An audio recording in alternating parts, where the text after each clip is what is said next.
a melhor parte podcast. Venha ter um tempo de mesa com conversas que vão edificar a sua vida. Eu sou Jaque Greff e hoje estou aqui com o pastor Luiz Missaglia. Jaque, que alegria, que honra para mim. Pastor, a honra é toda minha, seja muito bem-vindo, estou muito feliz de estar colocando a sua vida aqui nessa mesa, com a presença de Deus. Estou muito animada para essa conversa. E seja muito bem-vindo, fica à vontade, se sinta em casa. Obrigado. Bom, para quem não sabe, o pastor Luiz é o meu pastor, né?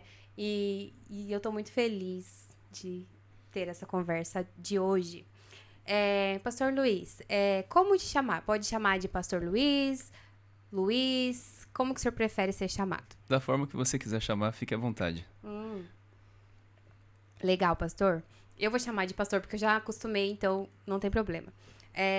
Eu queria falar, assim, um pouquinho de como que foi o seu encontro com Jesus, né? Então, assim, a gente vai falar um pouquinho mais dessa parte pessoal, um pouco mais contraída. E fica à vontade para contar qualquer história.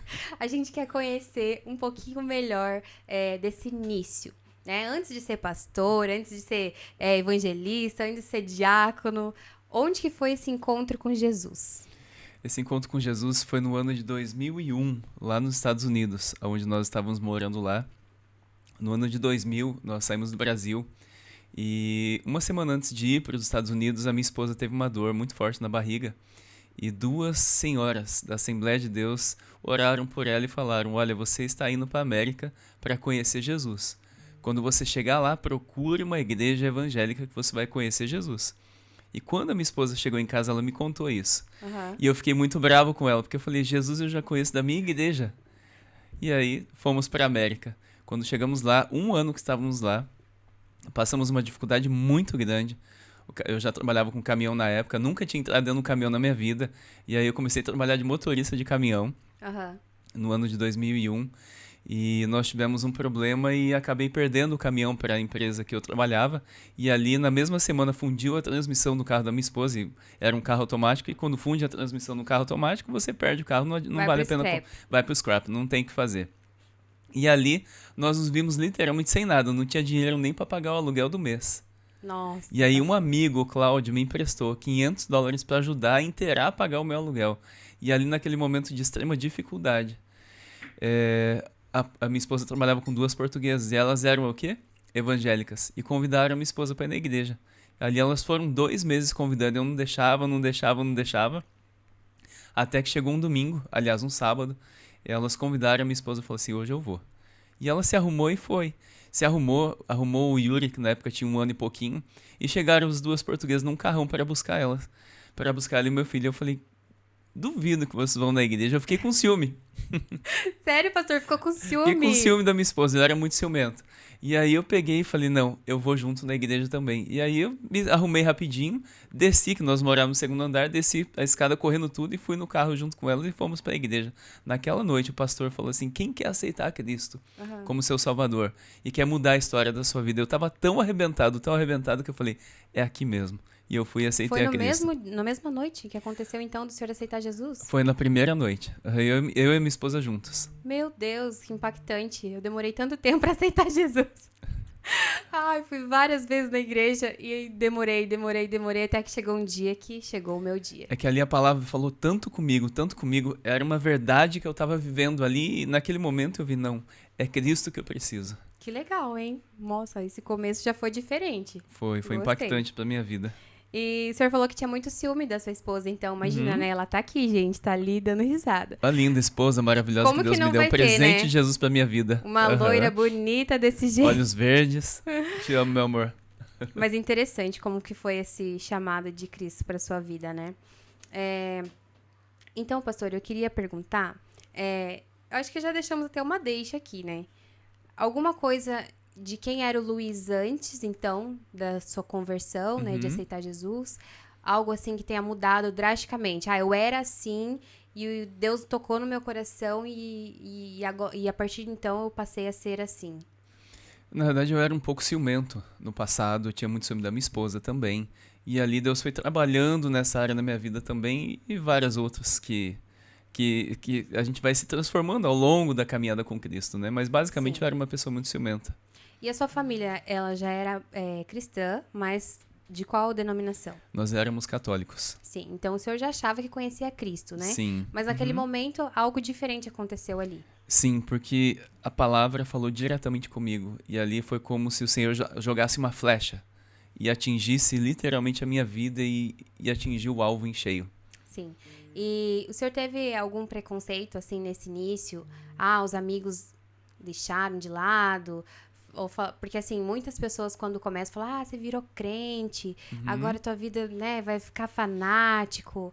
Aconteceu isso, assim, na tua família ou durante os teus amigos? Alguém teve esse tipo de preconceito no início? Sim, para nós foi um pouco mais fácil porque nós estávamos nos Estados Unidos, nós nos convertemos lá. Então nós estamos longe da família. Porém, alguns membros da família, sim, eles deram uma distanciada da gente, mas foi só no começo. Depois eles viram a mudança de Deus na nossa vida. E também não teve, assim, não se importou. Ah, agora eu sou crente, eu vou mudar, vou ficar chato. Aconteceu em algum momento isso? Não, porque a nossa conversão ela foi gradativamente. Eu ia na igreja evangélica no sábado e ia na igreja católica no domingo, até aprender verdadeiramente o que era e o que não era. Sim. Ali na palavra mesmo, na Bíblia. E nesse momento o senhor ia, então, comparando Isso. o aprendizado em uma e o aprendizado em outra. Exato. E acabou aqui se aprofundando, né, na Isso. palavra e preferiu ficar na evangélica. Isso. Tanto é que depois de um ano que isso aconteceu, eu decidi que o nosso lugar era na evangélica, que pregava a Bíblia, né? Sim. E aí eu recebi o chamado e acabei fazendo teologia também para ter mais certeza ainda do que eu queria. Ai, que legal. E o senhor começou a teologia lá nos Estados Unidos, Lá então? nos Estados Unidos. E era em inglês ou era português? Não, era em português. Ah, era em português. Era em português. Aham. Dizem que lá tem muitos brasileiros, né? E muitas coisas para brasileiros também. Interessante isso, Tem, né? tem. Uhum. Pastor Luiz, qual o conselho que o senhor daria para quem tá, então, ali nesse momento... Eu vou falar, assim, que é um momento crítico, porque muitas pessoas acabam tendo esse impacto, assim, da família. Algumas já são de famílias, né, evangélicas e não tem esse problema. Mas eu também, né, não era evangélica desde que nasci. Então, teve um momento, assim, que é impactante ali, que você tem que falar assim, não, eu escolhi isso e pronto, e eu não abro mão disso. Essas pessoas que estão vivendo isso agora, nesse momento, que falaram assim, olha, eu aceitei a Cristo ontem, né? Qual seria um conselho, assim, olha, para ela, que ela siga firme, né, com Cristo? O que acontece, Jaque, é que quando nós começamos a conhecer a Cristo e começamos a conhecer a Bíblia, a Palavra de Deus, ela se torna uma verdade tão maravilhosa, é como se você estivesse descobrindo um tesouro. Literalmente.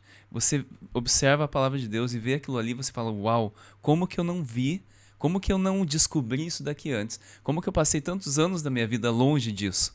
Então, não tem como você guardar somente para você. E não tem como você se importar com as outras pessoas, no sentido de perseguição, eu digo. Então, você quer viver, você quer estar na presença de Deus. Então, é incomparável. Sim. Pastor, eu falo assim, o William fez uma oração, né, quando logo ele se converteu, que ele queria colecionar testemunhos. E a gente brinca, porque a gente fala assim, Deus, não precisa mais.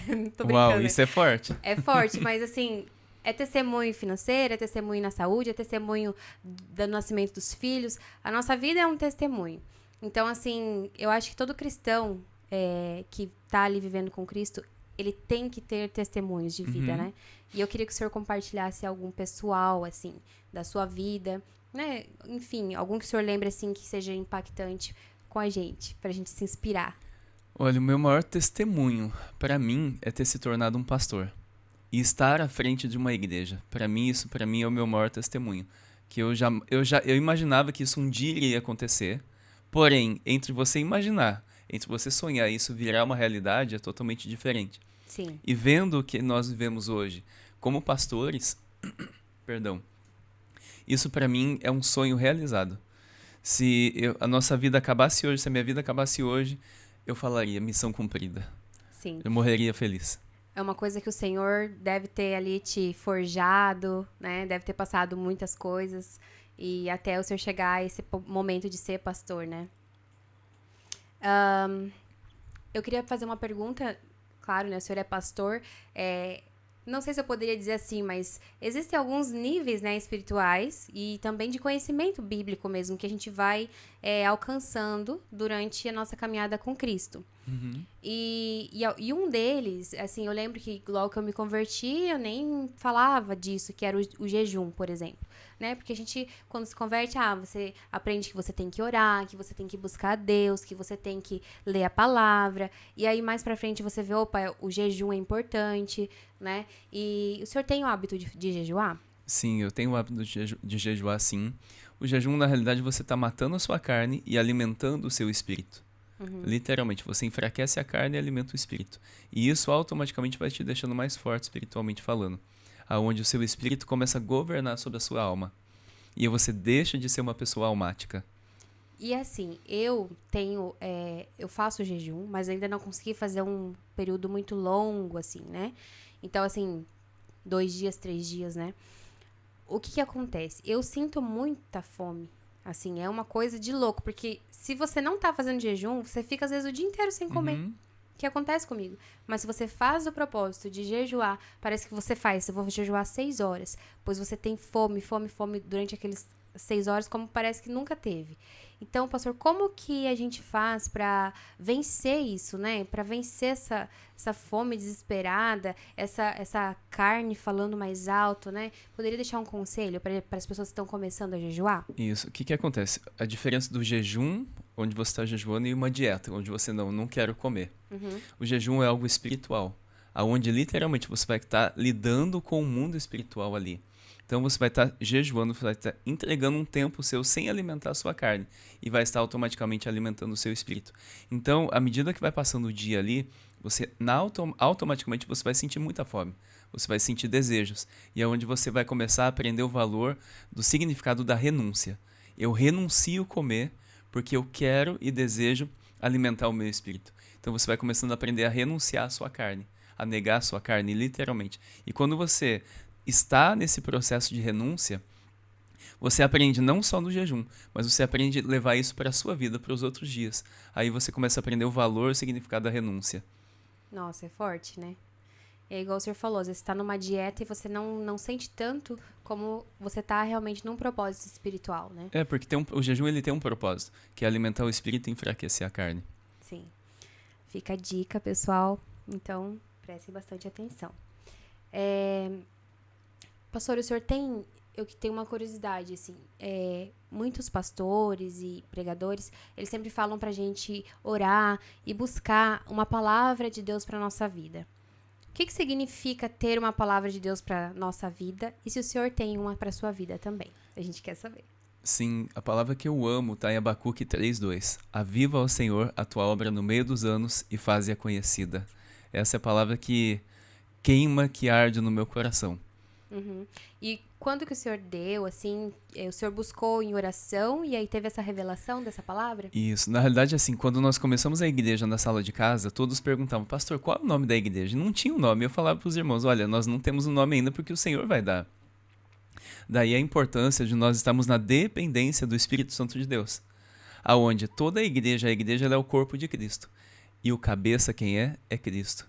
E Cristo, a igreja só se move, até abrindo o adendo aqui, a igreja ela só se move quando o cabeça, que é Cristo, direciona. Nisso nós vamos aprendendo a ser direcionados pelo Espírito Santo de Deus, aonde ele fala, aonde nós podemos ouvir ele, sentir ele. Perdão. E quando nós começamos a igreja, não tínhamos um nome.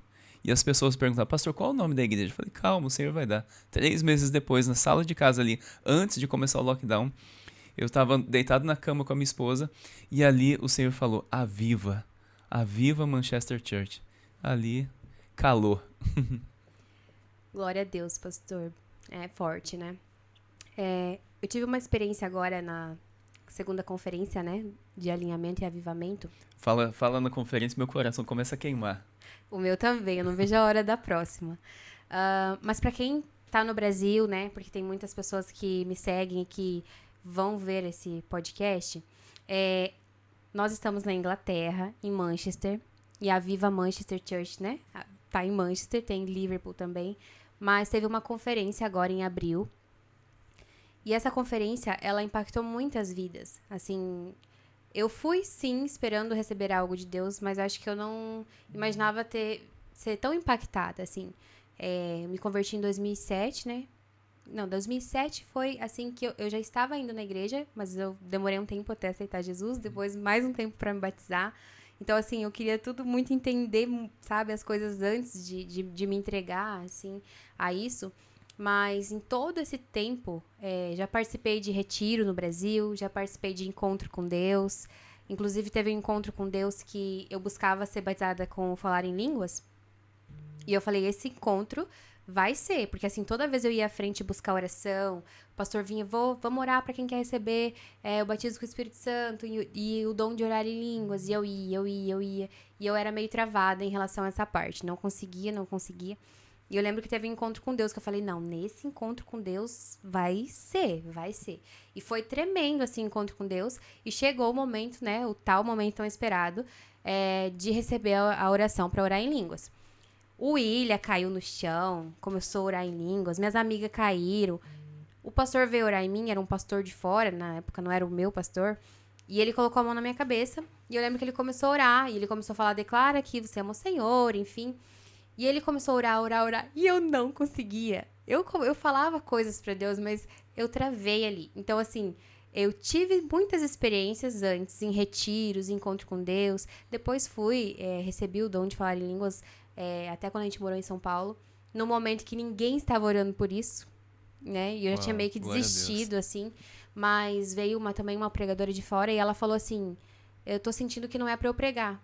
E eu nunca tinha visto aquilo, porque geralmente o pregador vai lá pra pregar, né? Uhum. E ela falou, não, o Espírito Santo tá falando que não é pra eu pregar. E ela começou a entregar palavras. E nisso, tem uma pessoa aqui que Deus tá falando isso, e as pessoas iam lá, sou eu. E aí ela orava pela pessoa, tirava do microfone, a gente nem ouvia o que ela falava. E a igreja toda cantando. E aí, nesse dia, eu recebi o batismo com o Espírito Santo e o dom de falar em línguas. Uau. Não foi assim por imposição de mãos, nada. Mas por que eu estou falando disso? Porque eu já fui em muitos retiros, já fui em encontros com Deus, né, que tem muito no Brasil. E eu nunca tinha visto, assim, eu não sei se também é um momento que talvez mais maturidade, mas enfim, algo tão forte como ali naquela conferência, né? Porque, assim, foram pessoas de vários lugares do mundo, né? Estávamos em 12 nações ali. Isso.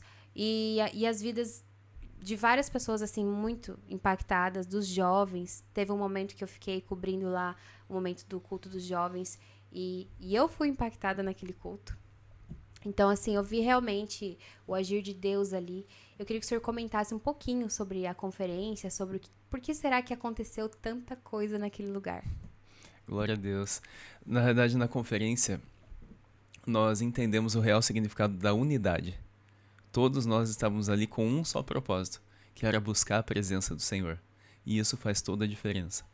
E aí um ponto-chave também, que eu acho bem importante até salientar a respeito disso, pontuar, é que logo quando o Senhor deu a palavra de abertura ali, quando nós iniciamos a conferência, o Senhor deu ali em Malaquias capítulo 4, onde nós precisamos honrar a geração anterior e cuidar da próxima geração. Então, eu honrei o meu pastor, pedindo a ele para trazer a primeira palavra no primeiro culto da conferência, e honramos os jovens, cuidando da próxima geração. O segundo culto foi o culto dos jovens. E ali, a partir do terceiro, rompeu os céus ali naquele lugar. Então, por isso daí a importância de nós precisamos viver a palavra. E nós precisamos conhecer ela. Porque tudo que nós fazemos tem um propósito, tem um porquê e um para quê. E ali na conferência foi tudo alinhado, segundo o que o Espírito Santo ia direcionando. E ali aconteceu o que todo mundo viu. Nossa, foi incrível, né? Foi os céus na terra. Foi maravilhoso mesmo.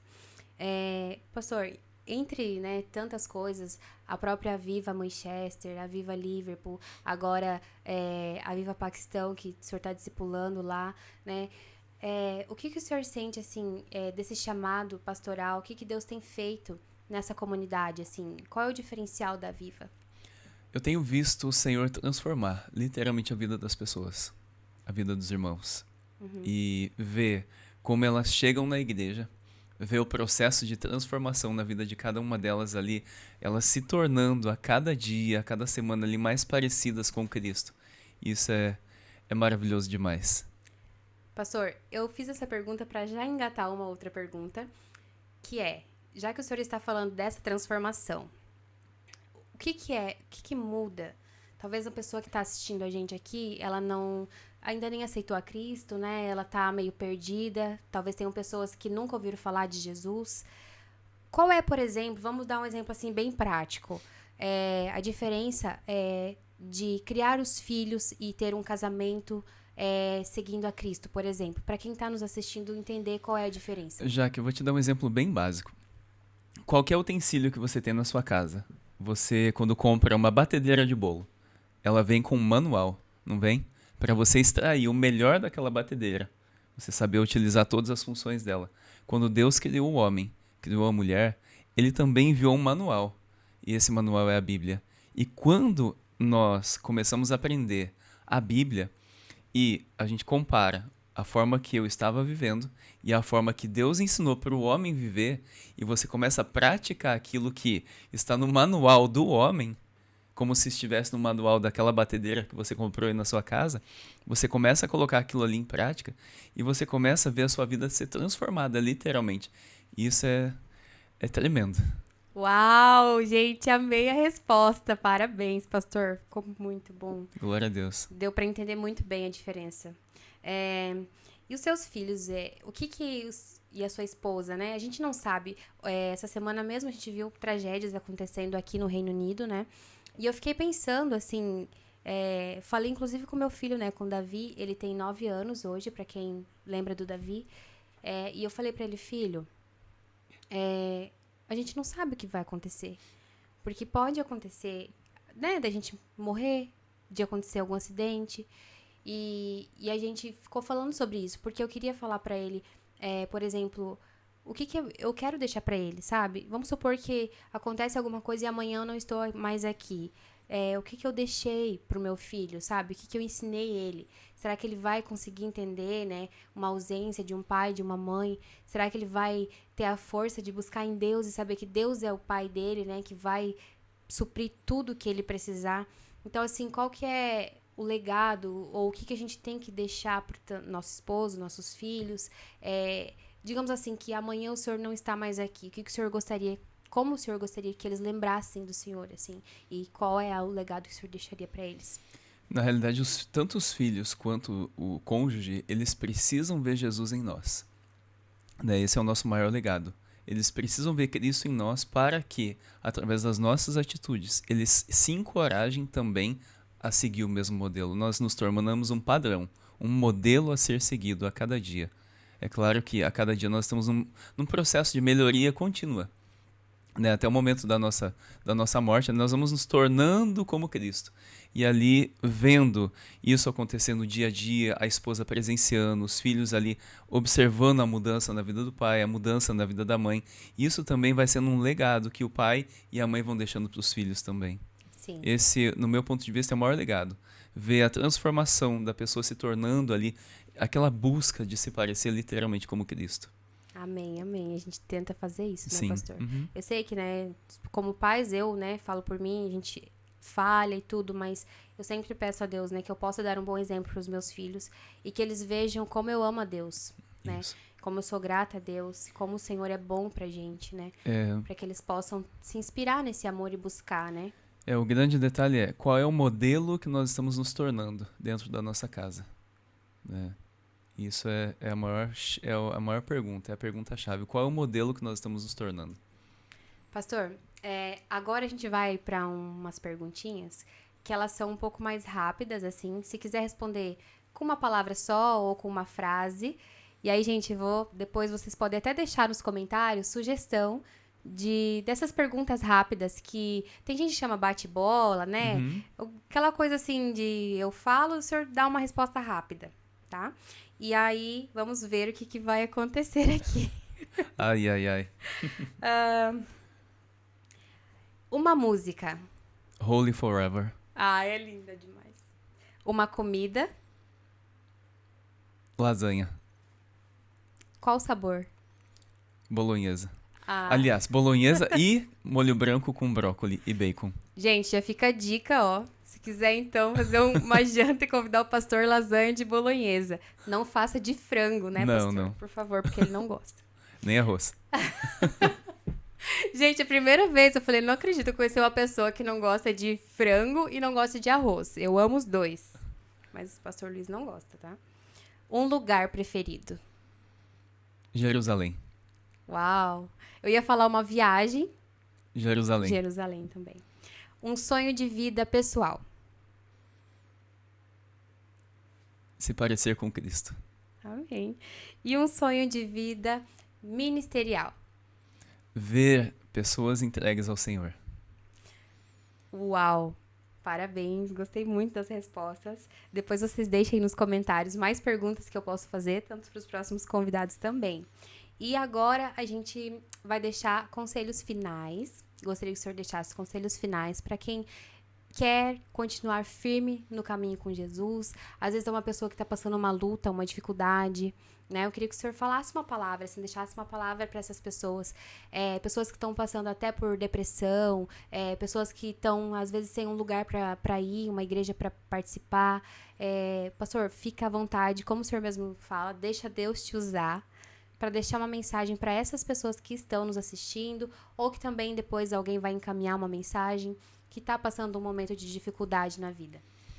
Na realidade, a dificuldade é um meio pelo qual o Senhor encontra de buscar, de resgatar a nossa vida para Ele. Muitas vezes. Perceba, ou a pessoa vem pelo amor, ou ela vem pela dor, para a presença do Senhor. E naturalmente, normalmente, muitas das vezes, a pessoa vem pela dor, infelizmente.